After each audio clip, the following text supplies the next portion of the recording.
এখন ছেলের যত আস্তে রাত্রির হয় তত নাকটা সজাগ হয়ে যায়, গন্ধটা শোকে। তো এই গোয়েন্দাগিরিটা বাবা মাকে চালিয়ে যেতেই হয়। তবে মায়েদের যেটা নজর থাকে, বাপেদেরও হয়তো থাকে, যে রাত্রির কটা অবধি ফোনে কথা বলছে এবং সেই ফোনটা কার হতে পারে। এই গোয়েন্দাগিরিগুলো না চালিয়ে যেতেই হয়, সেটা বাপ মায়ের নিজের স্বার্থে না হলেও ছেলেপুলের স্বার্থে খানিকটা চালাতে হয়।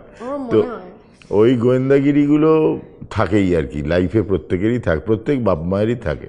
অনুষা আবার বলবে। এবার অনুষা 12টার সময় সিনেমা দেখে ঢুকিয়ে কি করে ঢুকিয়ে ও বাংলা ছবিকে বাঁচিয়ে অনুষা, তুমি কিছু বলতে চাও? একজন